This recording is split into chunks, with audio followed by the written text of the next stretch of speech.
Olá pessoal, eu sou o Carlos, eu sou especialista de intercâmbio aqui da Expert Education e hoje eu estou com o Marcelo para contar uma parte da história dele. Marcelo que saiu daqui de Fortaleza, e a gente está falando agora, com 41 anos, sem falar inglês e com a família, para trilhar uma história de sucesso na Austrália através do intercâmbio. E hoje é um dos diretores da maior agência de intercâmbio australiana, que é a Expert Education. Oi Marcelo, tudo bem? Opa, Carlos, tudo bem? Obrigado pela recepção. Estou muito feliz de voltar aqui para Fortaleza. Eu já tinha vindo, né, quando a gente fundou, né, a Expert, eu venho uma vez por ano. Esse é o meu segundo ano que estou voltando aqui, né? Atendendo o som. Obrigado pela recepção. Muito calor, por sinal, aqui em Fortaleza. E como o Carlos falou, contar um pouquinho para vocês. Sim, eu saí aqui de Fortaleza, né, quando eu tinha 41 anos e decidi ir para a Austrália. Na verdade, minha ideia era ir para o Canadá ou para os Estados Unidos, mas acabamos indo para a Austrália, né? Através de um conhecido em 2013, não tinha nada a ver com o futebol. E eu consultei todas as agências aqui de Fortaleza, todas, e outras agências de outros estados, e ninguém me dava um programa para minha idade.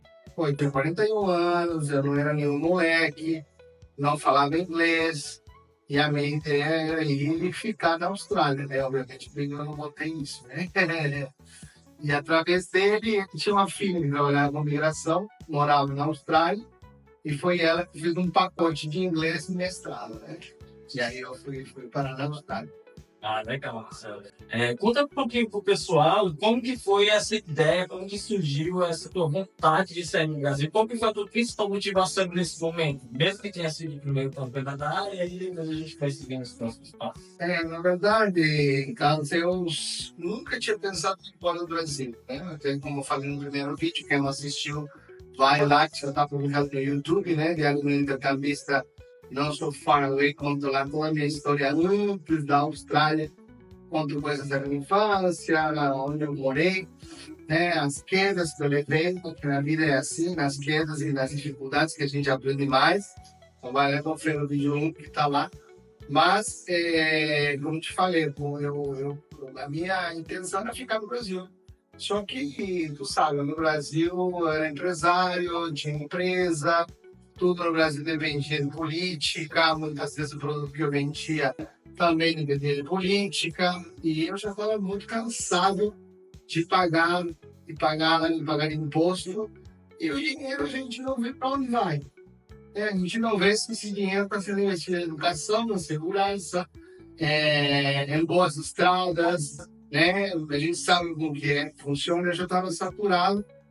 E chegou em 2016, não mantém mais, e eu vou embora, né? E aí a minha ideia inicial nos Estados Unidos, eu tinha um contrato lá com uma proposta para trabalhar nos Estados Unidos, apesar de não falar inglês, né? Miami todo mundo fala espanhol, isso me ajudava bastante. Canadá era muito frio, então a minha esposa na época ela era daqui do Ceará, e frio, Canadá, neve, tal, aí.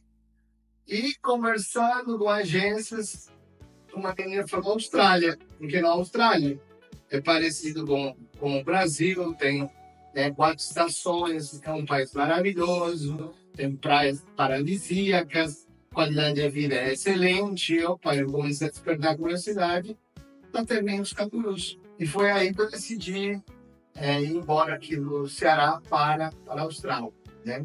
Eu empreendi a viagem para a Austrália em 2016. Eu cheguei em março de 2016 na Austrália. Legal, né? Ela desempenhou um papel essencial, na verdade você já tinha uma ideologia, só não sabia que era a Austrália, né? Ela tem conhecimento dela juntou, se aproxima muito do que a gente faz aqui na Expert, né? O pessoal traz. É uma pergunta que eu sempre faço também, o que é que tu imagina e a gente geralmente sabe, né? É o nosso dia a dia, a gente trabalha com isso diariamente. Marcelo, e dentro dessa trajetória, o que tu pode elencar assim, como as tuas maiores dificuldades, perrengues, digamos assim? Bom, um dos primeiros perrengues quando eu comecei a procurar agência. Então, por isso que eu saí hoje à noite do estudante, Por isso que eu trabalho para o estudante, eu trabalho para você, o estudante que está querendo fazer uma trajetória similar, estudar ou migrar. Né? Por isso que hoje me afiliei à maior agência australiana, que é Educação e Imigração. Piores perrengues se você, poxa, você chega num país desconhecido, você chega num lugar que você não tem amigos, que você não tem família, que você não fala a língua, que você não conhece a cultura, que você não tem um celular para se comunicar. Né? Chegar no aeroporto, você não tem nenhum celular. Na época, quando eu fui, eu não tinha nenhum chip, nem nada para se comunicar. A minha agência literalmente me abandonou, eu não tinha estrutura. Né? Então, esses são pontos extremamente importantes. Você, antes de sair do Brasil, né, se conectar com pessoas na Austrália. Antes de sair do Brasil, se possível, fazer o processo com uma agência que tenha estruturas locais para te receber. Eu vejo muitas vezes o pessoal qual a melhor agência? A melhor agência, meu irmão, é aquela que tem estruturas em todas as cidades australianas, para quando você chegar, ela está de portas abertas para você, ela vai fazer a tua induction, que eu não tive isso. Eu ia cheio de ilusão, né? Com a cabeça cheia de sonhos, queria chegar, já no primeiro dia quis visitar a escola, que estava fechada, eu cheguei lá no feriado nacional, cheguei lá no feriado nacional, já logo fui atrás do celular, eu fiquei 6 horas para entender, não falava inglês, para comprar um chip, porque o chip eu tenho até hoje, né? E vocês, por exemplo, dão um chip, né? Fazem toda essa recepção do estudante, né? Isso, já começamos a contar ainda no processo de viagem, o agente local lá da Austrália já entra em contato com o nosso estudante justamente para ter esse primeiro momento, é um momento de mais choque, né? Isso é muito importante. Depois Você já limpa, né? A pessoa aqui com o estudante com a pessoa de lá. isso, né? Deve chegar lá, porque a pessoa você chega lá, um minuto, só tem uma hora, né? Um minuto você está dando contato, só tem um dia inteiro. Então, imagina, depois de tantas horas de viagem, cheguei num país desconhecido, jet lag, na diferença de 14 horas, sem falar inglês, né? E sem comunicação. Eu não sabia, né? Não tinha telefone, não tinha comunicação. Primeira coisa, o meu também foi resolver o meu celular. Mas já com vocês não tem esse pepino, porque a gente te dá um chipzinho. Né? Eu acho interessante também, por que eu sempre falo, como você trata esses perrengues e como a gente trabalha justamente para mitigar isso com os nossos casos. É uma coisa que eu sempre falo também, todo estudante que diz que você passou por tudo isso e isso fez você implantar dentro da nossa cultura justamente a gente atacar esses pontos que os nossos estudantes não vão passar por isso. Eu acho que isso sempre está funcionando. Se você vai estudar, saiba, né, que é uma experiência única, uma experiência que você vai voltar para o Brasil melhor, você vai se encontrar com pessoas inteiras, você vai aprender uma língua. Agora, se você vai para migrar, que foi o meu caso, tem que ter resiliência, tem que ter coragem, tem que ter persistência, porque, meu irmão, na minha caminhada, eu enfrentei muitos desafios na minha vida, como eu falei no primeiro vídeo. Desafios de enfrentar tudo. Eu não tenho onde dormir, eu não tenho onde comer. Isso não foi tão forte quanto a experiência de migrar para a Austrália. Porque você está na mão do governo, você está num país que você não domina a língua, e a língua é importante para você migrar. Além de você encontrar uma empresa que valorize, porque no meu caso eu não tinha a minha lista desses skills, né? Então, por exemplo, você hoje é um profissional de tecnologia, você é um profissional de engenharia, você é um profissional, um bom chefe de cozinha, você que está aqui no Brasil, né, que está desiludido com o seu salário, que não aguenta mais, a Austrália está cheia de portas abertas para esse profissional de IT, para esse profissional de engenharia, para esse profissional de design, porque eles têm uma lista de demandas. Só que a minha profissão não estava na lista de demandas. Eu já tinha 41 anos e o limite era até, acho que era 45. E aí eu tinha pouquíssimo tempo, 45, 50, não me lembro na época, para conseguir um sponsor. Um sponsor é uma empresa australiana, vai te sponsorar e vai fazer o teu processo. E não é um processo fácil. Hoje eu estou feliz de dizer que eu estou sponsorando brasileiros já através da minha empresa, né? Estou dando oportunidade de alguns integrantes do meu time que estão trabalhando lá comigo, fazendo o mesmo processo que eu, da sponsor. E eu já tinha lido sobre a sponsor, né? Só que a sponsor não é simples, você tem que se destacar, não é qualquer funcionário que você dá sponsor. O cara que recebe uma sponsor, ou ele é um bom funcionário, ou ele, meu irmão, não vai conseguir sponsor. Né? E eu quando fui para lá, falando de PBR, fiz uma lista de 50 empresas que poderiam se interessar pelo meu perfil. Eu disse assim, quais são as empresas que estão na Austrália que poderiam se interessar pelo meu perfil, pela minha experiência profissional e que o inglês não seria tão importante. A primeira coisa que a mulher, quando eu fui, né, insisti em conhecer a agência, eu não me deram um welcome, insisti em ir na agência para falar com ela. A primeira coisa que a mulher disse, e trabalhar em escritório? Você tinha um dia na Austrália, 2. Trabalhar em escritório, esquece, você vai ter que limpar muito chão, banheiro. E, sinceramente, para mim, entrou aqui, saiu aqui, porque eu sabia exatamente o que eu queria. Não estou dizendo que você não vai limpar o chão, banheiro. Se tivesse sido feito, eu faria. Graças a Deus, eu não precisei. Né? Eu trabalhei numa churrascaria, né? Eu cheguei, eu vou fazer churrasco.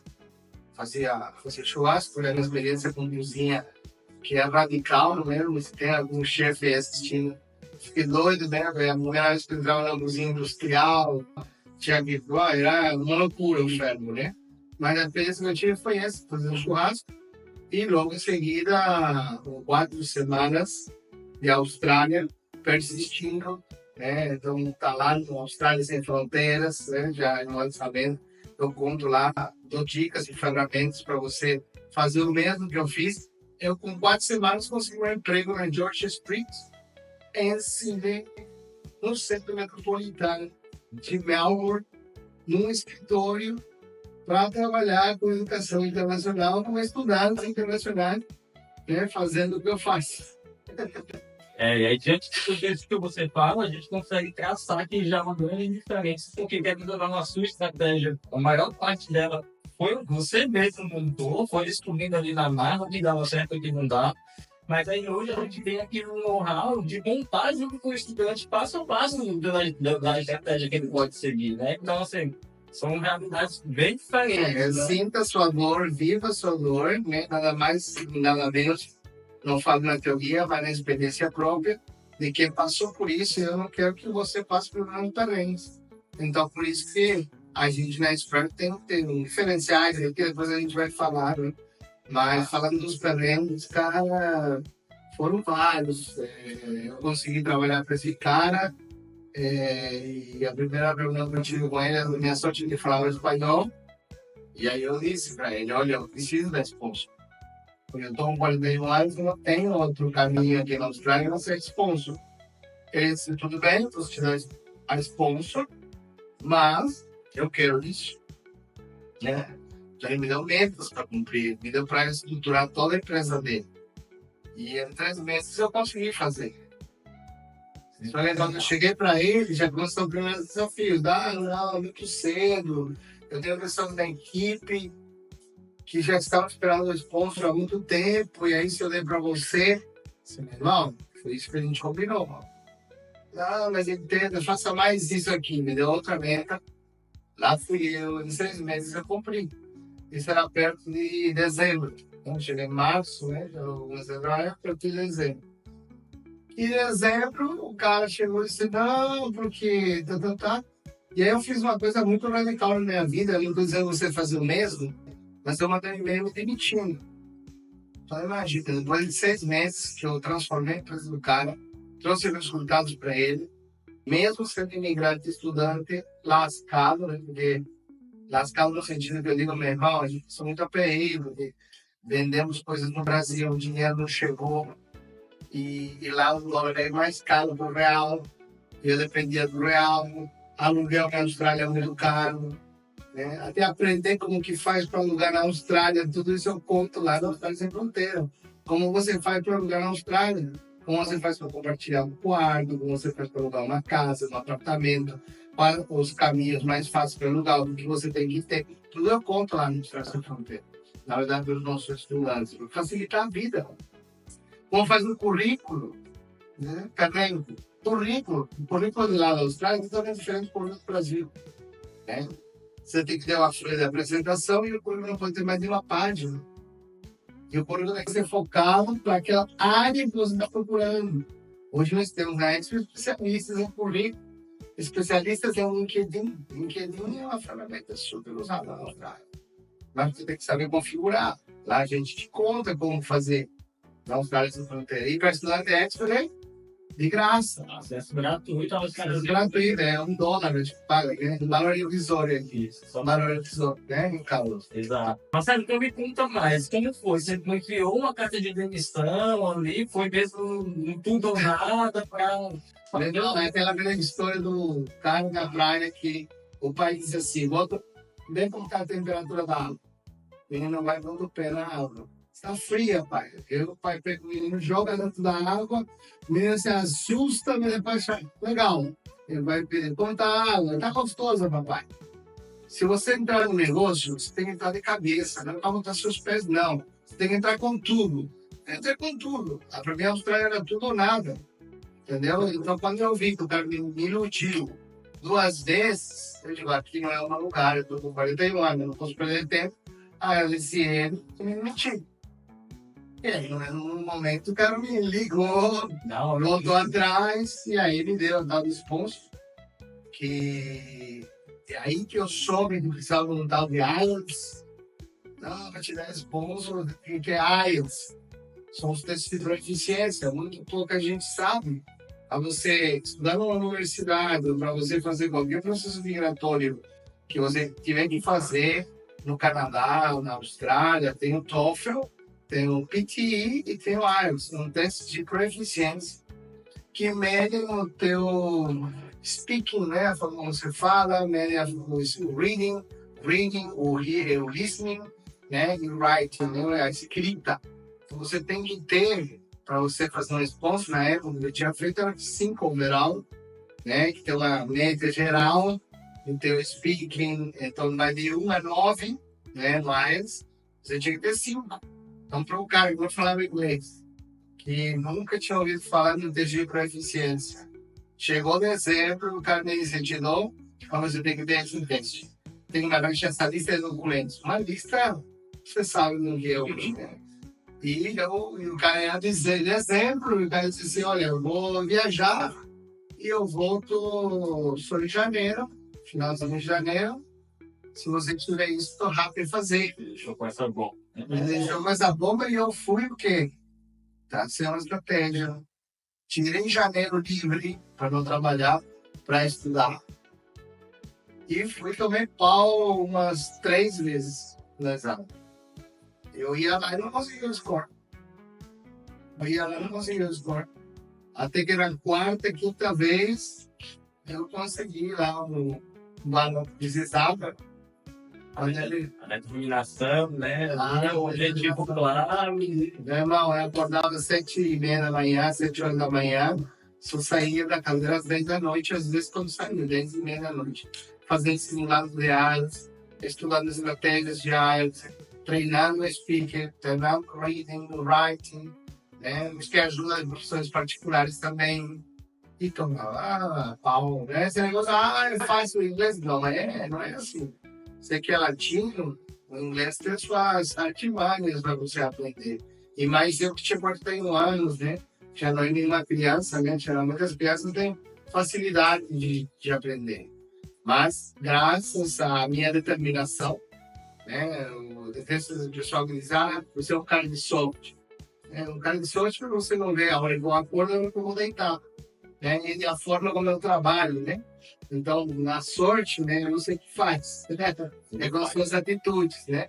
Não tem os gráficos aí. Não, cara. Aí chegou o cara de viagem e entreguei toda a papelada na mão dele. 25 dias, o resposta estava aprovado. Eu não nem tinha acreditado que estava tudo lá, né? Tinha acreditado, né? Meu inglês era the books on the table, né? Porque, por mais que eu trabalhei com ele, eu falava espanhol. E as reuniões eram em inglês e ele fazia reuniões em espanhol com respeito a mim. Eu era um cara que fazia resultado. Ou era o cara que promovia a empresa, era o cara que trazia dinheiro para ele. E todo mundo revoltado, fazia bullying comigo. Isso é muito bullying da empresa. Muito bullying. Se criticar, de deixar de lado, de querer falar inglês nas reuniões para mim não entender. E, cara, tudo isso são desafios que te fortalecem. Porque muitas daquelas pessoas que já estavam antes de mim, né, lá no tal momento, tiveram que voltar para os seus países. E eu consegui me tornar um cidadão australiano sempre na humildade. No sentido de eu sou um cara muito direto nas minhas coisas, falo as coisas de frente, nunca falo pelas costas. E eu sempre fui straight. Então, por essa minha forma de ser straight, muitas vezes as pessoas acham que eu está bravo. Não, mas é minha forma de ser, né? E as pessoas lá me falavam as coisas e eu não ficava calado. Entendeu? Não, aqui vamos falar espanhol. Legal, inglês. Mas é isso, Carlos. Aí, cara, nessa caminhada, né, nessa construção, teve fases da minha vida, por exemplo, de no início, quando ele foi, que o dinheiro não dava. Eu ganhava $400 por semana. Isso não é nada, cara. $400 por semana. Eu remedi um salário de quase R$30.000 que eu tinha no Brasil para ganhar $400. E aí tá aí uma coisa que você tem que avaliar na sua vida. Você está disposto a pagar o preço? Porque você vê o sucesso das pessoas, você vê onde elas estão, mas você não avalia qual o preço que eu tenho que pagar para chegar lá. Regredir, sei lá, 10 vezes menos do meu salário, né, para trabalhar numa empresa, para aprender, para ter um sponsor, né? Obviamente, com o sponsor melhorou o meu salário, né? Tem que melhorar, porque a Austrália tem uma tabela onde você tem um valor mínimo que você pode pagar para uma pessoa sponsorada, né? Mas como estudante, eu ganhava $400. Morava num lugar ali, um quartinho que eu tinha para mim para ela, que era caro, a gente comia arroz e ovo. Mas o objetivo sempre é de chegar a ser cidadão australiano.